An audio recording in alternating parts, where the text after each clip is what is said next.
Welcome to the Deep Dive. Today, we're tackling something pretty big, a really monumental shift in global Christianity. Yeah, it's something that's been, well, building for decades, but maybe not always noticed. Exactly. For so long, the image, the popular idea of Christianity has been very Western, Europe, North America. That's the traditional picture for sure. But the data, the trends, they paint a very, very different reality now. Right.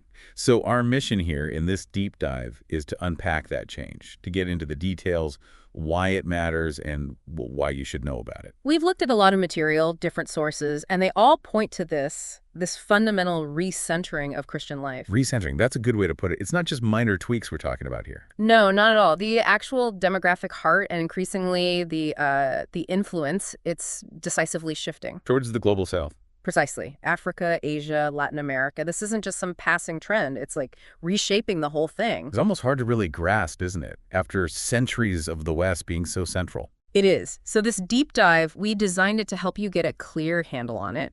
Opportunities, yeah, but also the complexities. It's a different Christian world today. Okay, so where do we start? The numbers seem like the obvious place. Definitely. The shift is maybe clearest there. If you go back, say, early 20th century, the huge majority of Christians, Europe and North America, no question, that was the heartland. And now, talk about a dramatic change. Our sources show this incredible transformation, like take sub-Saharan Africa. Yeah, that's probably the most dramatic example. In 1900, maybe 9 million Christians there, something like that? Around that, yeah. And today? Today it's pushing, what, nearly 500 million? Nearly 500 million. It's staggering. And the projection is by 2025, so very soon, Sub-Saharan Africa will likely have more Christians than Europe and North America combined. Wow, combined.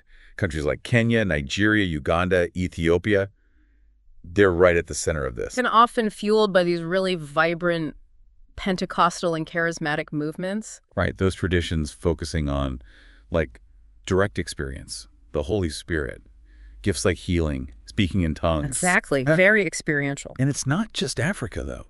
Asia's got its own story. It does. Not uniformly, but in certain pockets, the growth is remarkable. South Korea is a prime example. Yeah, Christianity's become a major faith there. You hear about those mega churches. Like Yodo, Full Gospel in Seoul. At one point, they claimed, what, over 1 million members? 1 million. Incredible. Yeah. What drove that, do you think? Such rapid growth there? Well, that's a complex question, but part of it seems tied to South Korea's rapid modernization. Social upheaval, change. Creates a kind of vacuum. Sort of, yeah. A spiritual vacuum that Christianity, especially these dynamic, community-focused forms, really filled. Yeah. The emphasis on personal faith, strong communities. It resonated. That makes a lot of sense. And then there's the Philippines. Long Christian history, but now seeing big evangelical growth, too. And China. That's a whole other fascinating story. Right, like with government restrictions and everything, but the underground house churches. Incredibly resilient. And growing. Some people actually project China could be the world's largest Christian nation soon, maybe by 2030.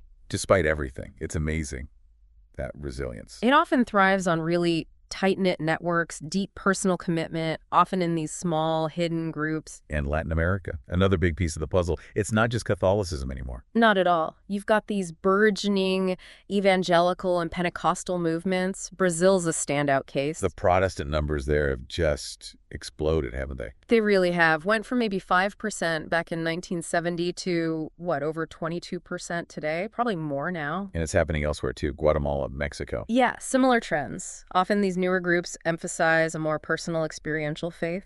That seems to connect with a lot of people. So if you put all these pieces together, Africa, Asia, Latin America. The picture is undeniable. Christianity, which was so tied to the West for so long, is now being reshaped fundamentally by non-Western cultures, languages, contexts. And that changes where the influence lies and how theology develops. Absolutely. It has huge implications. Think about this. Yeah. By 2050, Christians in Asia alone might outnumber those in Europe. Wow. So, okay, this isn't just about where people live. It's changing the conversation within Christianity. That's exactly right. The voices, the perspectives from Africa, Latin America, Asia, they're increasingly setting the agenda, shaping the global church. How's that showing up? What kind of changes are we seeing theologically? Well, one big thing is this emphasis on experiential faith. We touched on it with Pentecostalism. Right. In large parts of the global South, there's a really strong focus on the Holy Spirit being active, tangible, beliefs about healing, prophecy, tongues. They're not fringe ideas, they're central for many. Which can feel quite different from some Western traditions, Yeah. maybe. More focused on doctrine, ritual, moral teaching, sometimes a bit more cerebral. That's often the perception, yeah. Not to oversimplify, but there's a difference in emphasis. And connected to that is the rise of theologies focusing on liberation and justice. Okay, tell me more about that. As Christianity takes deeper root in these contexts, issues like social justice, reconciliation, community solidarity, they're becoming much more central to the church's identity overall. Like liberation theology from Latin America. Exactly. That's a key example, focusing on the gospel's message for the poor, the oppressed, the church's role in fighting for justice. These aren't just side issues anymore. So for our listeners, the takeaway is things that might have seemed peripheral in the West are now becoming major forces globally. Pretty much. It signals a real shift in theological priorities and focus, a fundamental change. And what about culture? How faith looks and sounds? Another huge area of change. For centuries, Christian culture was heavily influenced by the West, right? Yeah, you think of European cathedrals, Notre Dame, or hymns from the Reformation. Those are the classic examples. But now, in the global South, you're seeing these incredibly vibrant, distinctly local expressions bubbling up. Like what? Well, in Africa, Christianity often weaves in traditional African rhythms, art forms, symbols. Worship can be incredibly energetic, lots of dance, very communal. It feels distinctly African. Okay. And in Latin America, you see faith blending with indigenous cultures, local customs, integrated into church life. It's not separate. So it really challenges any idea that Western worship styles or symbols are the only way or the universal way. Absolutely. Christianity isn't monolithic. It adapts, it thrives in different cultural soils. It takes root.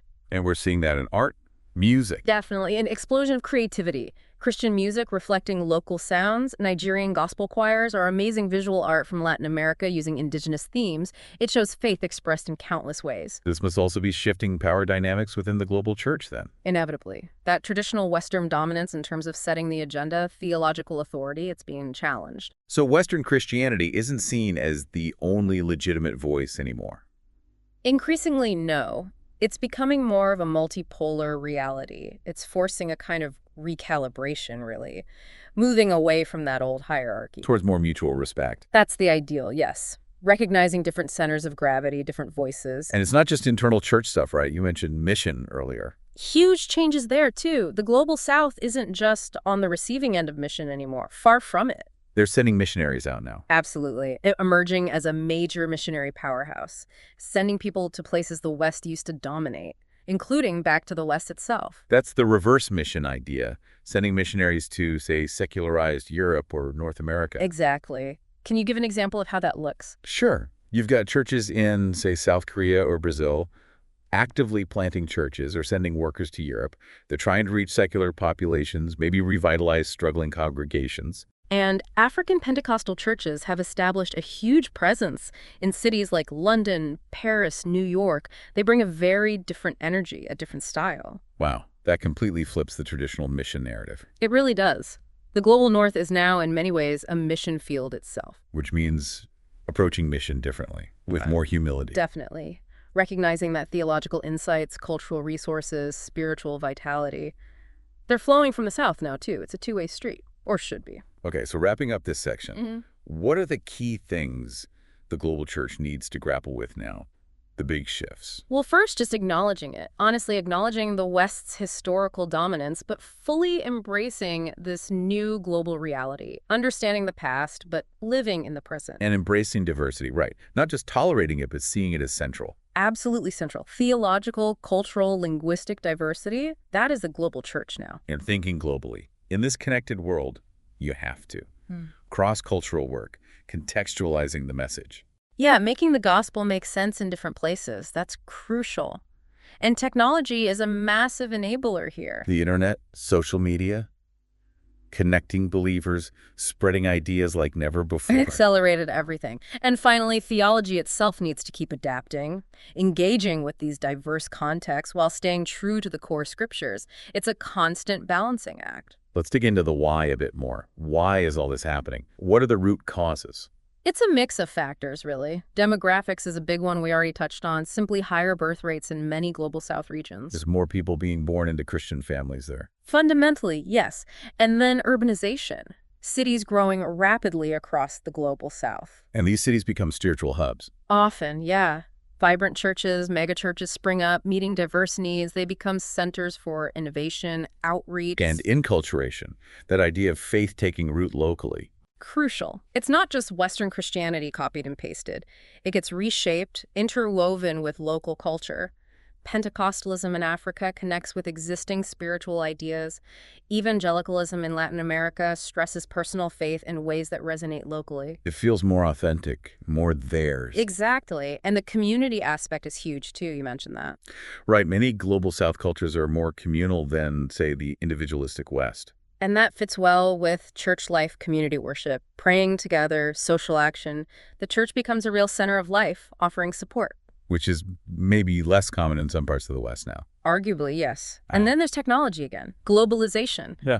Access to teachings, resources, global movements online. Connecting local churches to the wider world. And don't forget the social context. In places facing poverty, corruption, inequality, the church often steps into the gap, providing services, advocating for justice, community development. That makes it incredibly relevant. Faith in action, basically, makes it powerful. Very. And there's that emphasis on personal experience we keep coming back to. Transformation. People want to see change in their lives. Healing, help. Yes, contemporary evangelism there often focuses on personal conversion, bringing tangible results, immediate help, rooted in their context. That directness can be very appealing. And one last factor, maybe a bit more sensitive, is political or social disenchantment. How does that play in? Well, if people feel let down by governments, by institutions, Christianity, especially forms like Pentecostalism, can offer a powerful alternative. Hope, spiritual power, community, a sense of justice, personal transformation. It offers something other systems aren't providing. Okay, that adds another layer. Now, what about migration, people moving around the globe? Ah, yes, another huge factor shaping the landscape, especially in the North. How so? Well, migrants bring their faith with them, so you get these vibrant diaspora communities springing up in Western cities. African Pentecostals in London, Latino Catholics in LA, Asian Evangelicals in New York, like you said. Exactly. And they're not just quiet little groups. They are actively reshaping Christianity in the West. Bringing different styles of worship, different priorities. Absolutely. Often more expressive worship, emphasis on spiritual power, strong community bonds. It can feel very different from more established Western churches. Sometimes it revitalizes them. Revitalizing faith in the North, that's interesting. Yeah, bringing energy, challenging norms, sometimes introducing things like prosperity theology, which has its own controversies, but it's influential. And these diaspora churches, are they involved in social issues too? Often, yes. Deeply involved. Issues like immigration rights, racial justice, poverty in their new communities. They bring different perspectives on faith, community, and justice. So they're creating new kinds of churches. Maybe blending traditions. Sometimes, yeah. Hybrid churches emerge, integrating different worship styles, theological ideas. It's a glimpse of a more multicultural Christian future. It really paints a picture of faith flowing in all directions now. Totally. The stats just confirm it. Global South majority, clear decline in traditional Western Christendom. Secularization, less trust in institutions in the West. Right. But then, counterbalancing that, you have the rise of the Global South as this missionary sending force, that reverse mission thing. And they have the resources now, the leadership. Increasingly, yes. Mature churches, theological training, financial capacity. Think South Korea, Brazil, parts of Africa sending people out. Why are they doing it? What motivates that reverse mission? Several things, probably. A sense of spiritual maturity, maybe a calling to address secularism in the West, confidence in their own culturally relevant faith, feeling there's a spiritual vacuum to fill. So the big picture implication is potential spiritual renewal for the North, maybe, led by the South. It's definitely an opportunity, a chance for a truly globalized mission, more collaboration. Let's make this more concrete. The sources mention specific case studies. Yeah, they're really helpful, like the underground church in China. Right. Growing despite restrictions. How do they do it? Resilience, adaptability, those strong community bonds we talked about, developing theology that fits their context, emphasis on spiritual perseverance. What can Western churches learn from that? Humility, maybe? Partnership, trusting local leadership, the power of small, committed groups. Mutual learning is key. Okay. Then there's Latin America and the Pentecostal explosion. Huge impact there. Culturally, socially, even politically. That focus on personal transformation, spiritual experience, charismatic worship. And sometimes the prosperity gospel aspect. That's part of the mix in some places, yes. And these churches often become real community centers, offering social programs, support. They're a growing social and political force, too. So lessons for the West there. Recognizing the significance of spiritual experience for people, the need to address holistic needs, social and spiritual, the importance of contextualizing faith, and learning how faith can engage politically and socially. And finally, Africa, the new heart of Christianity. The growth there is just phenomenal, driven by personal experience, community focus, blending faith with local culture, that revivalist spirit, especially in Pentecostal and charismatic forms. Churches as community hubs, tackling social issues. Exactly. And Africa is becoming a major center for theological reflection and, as we said, sending missionaries out, reverse mission. These examples really bring the diversity and dynamism to life. They show it's not one single phenomenon, but Christianity flourishing in many different ways. And all this is leading to new theological contributions from the South. They're shaping the conversation more. Definitely. The theological center of gravity is shifting. You see the rise of contextual theology. Theology rooted in specific places and experiences. Exactly. Liberation theology from Latin America, African Christian theology, engaging with African worldviews. These aren't just academic exercises. They arise from lived experience. And things like the prosperity gospel, charismatic movements, they're influencing global discussions too. Hugely. Reshaping ideas about the Holy Spirit, healing, prosperity. Whether you agree with it or not, its global impact is undeniable. So Western churches need to start paying more attention to theologians from the global South. Absolutely. Engage with them, support theological education there, promote diverse voices, learn from their insights. It needs to be a mutual conversation. Which leads to the question, how should the global North engage now? What's the right posture? It has to move beyond that old sender-receiver model. It needs to be about learning, partnership, empowerment. So actively seeking out what's happening theologically, missiologically in the South. Yes, and building genuine partnerships based on mutual respect, shared goals, not dominance. Supporting Indigenous leadership is vital. Letting local leaders lead. Precisely. Right. And things like cross-cultural exchanges, immersion experiences, they can build real understanding. And maybe being willing to re-examine our own theological assumptions. That too. Being open to different perspectives, maybe more communal ideas of salvation or faith that's inherently tied to justice. So this whole shift, it's more than just numbers moving around. It's a fundamental reorientation. Absolutely. The global South is bringing these fresh perspectives, often challenging Western individualism, emphasizing community, justice, liberation. And that creates opportunities for collaboration, a different kind of global church. Exactly. A multi-directional flow of energy, ideas, mission. But it requires the North to genuinely recognize and value what the South brings: theology, leadership, mission strategies. It sounds like it calls for a lot of humility. Humility, mutual learning, celebrating the gifts everyone brings, seeing mission as reciprocal, gratitude, willingness to collaborate. That's the posture needed for this new era. Okay, so wrapping up this deep dive, the main takeaway. The center has shifted. Christianity is now undeniably a globally centered faith, far more diverse, vibrant, and arguably more globally influential than ever before. And for you, our listener, hopefully you now have a deeper sense of this huge transformation, what it means, its complexities. And maybe a final thought to leave you with. Thinking about this recentering, how might it reshape your own understanding, your view of faith, of mission, of the global Christian family? What new connections, what new learning might this open up for you personally, something to mull over?